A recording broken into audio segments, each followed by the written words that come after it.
Thanks for staying with us. Let's go back to our earlier story. Disgruntled Riverlea community members in Johannesburg have raised their concerns over the high crime rate in the area and are blaming the police for not protecting them. And this after a body with gunshot wounds was discovered at the Zamimpilo Informal Settlement in the early hours of this morning. And the man's family expressing devastation and calling for justice earlier on. Let's now speak to Keagan Eversen, who's the Riverlea's community member, as well as an SGB chair at Riverlea High. We also have Theo Doyle, a community leader as well as activist in the area. Good evening to you, Keagan, and thank you so much for your time.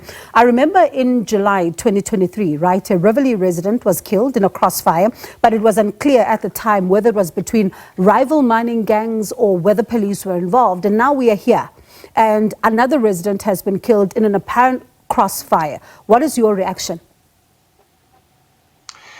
Thank you so much for having me this evening. And I think my first words that I would say is that I'm devastated as a community member. As you've rightfully mentioned, last year, around about the same time, we had a similar incident that has seen our community in turmoil. And we're back at it again. At this point, I think just to park it, I want to say we kind of feel hopeless as a community. And Theo, when you look at then and now, how many incidents have taken place?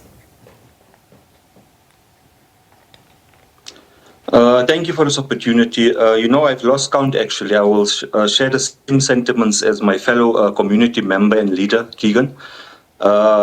It's a sense of hopelessness because we've lost count actually with the number of people that has been affected, number of people, innocent people who've lost their lives.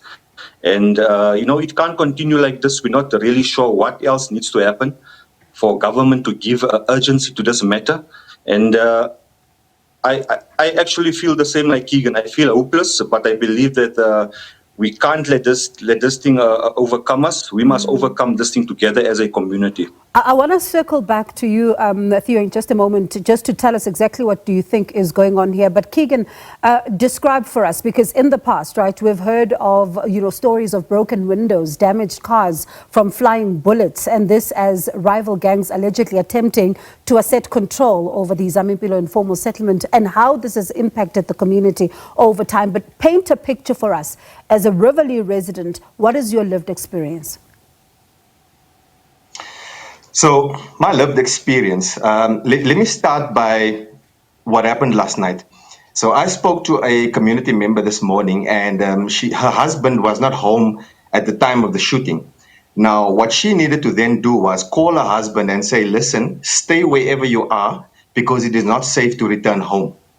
Now, for us as community members, not to be able to get to your house, returning from work, returning from school, even if you just need to go to the local store to perhaps get bread or milk, you are fearing because you don't know where the next bullet might come from, And so this is our living experience, is that we are not free in our own community. We feel like we are under siege.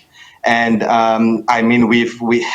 we've had the minister here, we've had SANDF here, we've called out to so many entities, and we still find ourselves within the same rut that we've been last year. And it is a daunting experience for us as community members. It's a fearful one, to say the least. Sure. And Theo, Keagan is mentioning last year, I remember there was even a petition that was handed over calling for the demolishment of the Zamimpilo Informal Settlement. Did you get a response on that?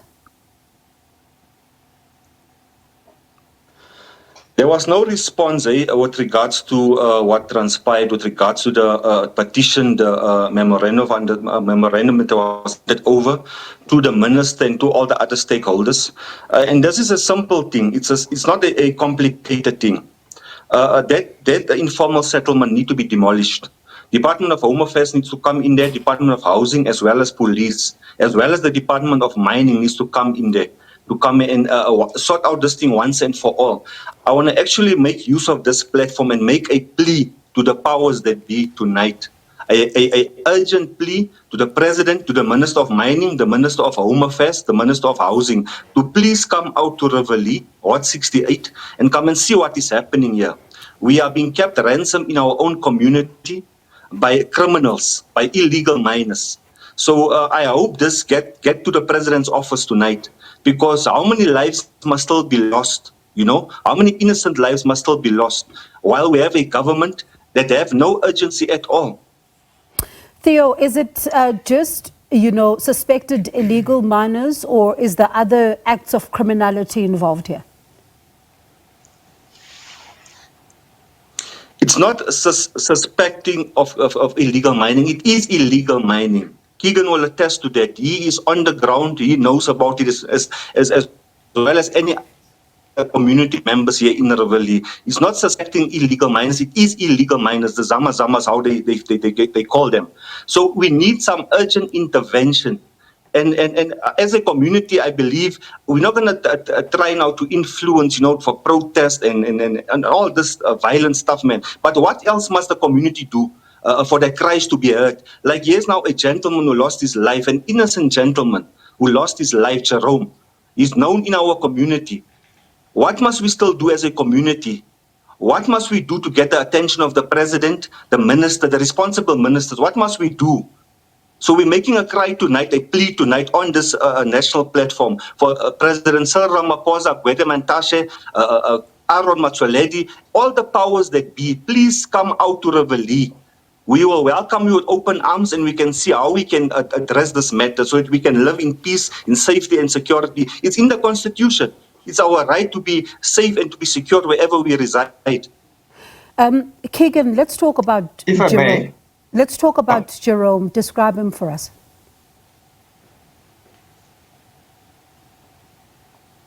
Keagan, are you able to hear us? Yes, ma'am. Oh, I was asking that the gentleman, Jerome, did you know him? Are you able to describe him to us? Okay, so Jerome, on a personal level, I haven't engaged with him. However, I do know his sister, Esme, and we in close proximity in terms of where we live. And Jerome has been living in the camp for quite a few years. I've obviously just seen him going to and fro, when he's trying to make ends meet and so forth. So I don't have a huge background on him, but I do know the family personally. And this is a very difficult time for them.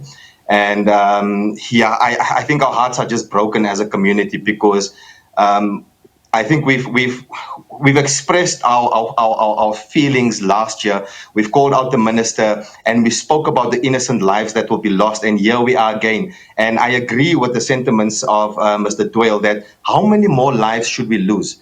I mean, we've even taken it as far as handing over the memorandum. And in that memorandum, it also explained the dangers of Zamimpilo, because as much as it's an informal settlement, underneath there, we've got high-pressured waters, we've got gases running, we've got petroleum running under there.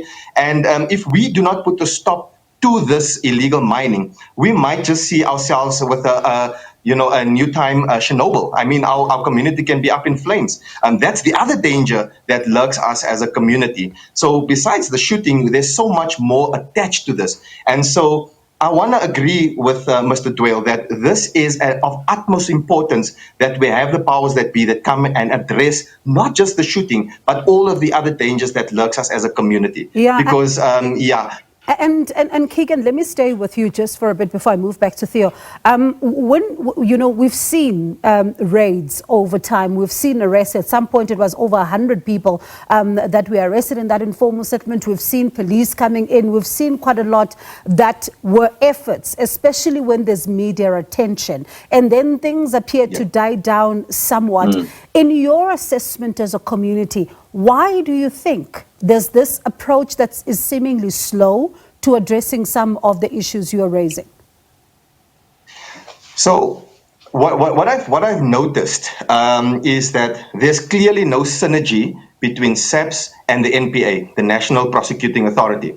I mean, SAPS could possibly do the best that they could to arrest these individuals, But once they get to the National Prosecuting Authority, somewhere, somehow, information gets lost, and you find 2-3 days later, you have the same perpetrators, roaming the streets.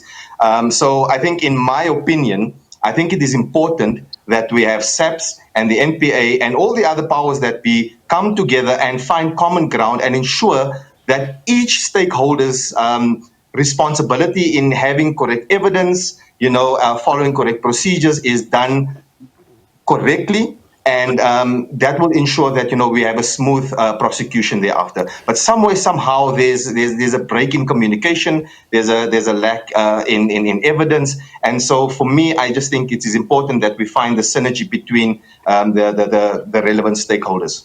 Theo, as night falls, one thinks about the safety concerns that will be heightened right now. You think about school-going children, you think about families. And, as Keagan was telling us, that even one of the residents saying to their husband, don't come home, it's not safe at this moment. What security measures as a community have you now been forced to put in place to try and deal with the violence that is affecting your community? You know what? Thank you, man. There's only so much that we can do as a community. Certain things is just beyond our control. I just want to agree what Keagan said earlier on. I've spoken with a ward councillor on the scene earlier on, the ward council, and I told him, what we see here now, the reaction of the SAPS is there, the media is there. Thank you for the media, actually, for taking the message and highlighting it, actually. What is happening here is just PR. Like when the politicians come out, the officials come out, tomorrow is going to be quiet again. It's going to be quiet. Nothing's going to happen again. This thing needs to be addressed head on. And my personal opinion, there is no political will to address this thing, especially the illegal mining syndicate, because this thing is much bigger than Riverlea. It's nationally, it's internationally. I've spoken with the stakeholders also with Sasol. Their infrastructure, the network is running here underground where the illegal miners is mining using dynamite and so forth. So God forbid, dynamite, a gas line, just think to yourself, this gas line is running all the way through to F&B Stadium. So what I'm saying is, from my personal opinion, there's no political will, because there's big people high up in government, wherever it may be, that's also benefiting from this syndicate. Hence, there is no political will to address this matter. But we're not going to stop making a noise up until this thing is resolved, because we can't accept living like this in fear. At night, especially, as you rightfully mentioned now, we can't live like this. Every night, it's like a war zone. I wish you can be present at night in Riverlea. Like last night, it's literally a war zone. The weaponry that this people is using, I think SAPS is even outnumbered. That's why the response from the local police station Langlaagte is not that urgent also, because what else can they do? So from my side, once again, I'm going to make a humble plea once again. President Ramaphosa, Minister Gwede Mantashe, Minister Aaron Masoledi, the Department of Home Affairs and Housing, please come together. Stop working in silos. Work together and take this thing head on, and to the community at large, Riverlea, please do take precaution where you can at night.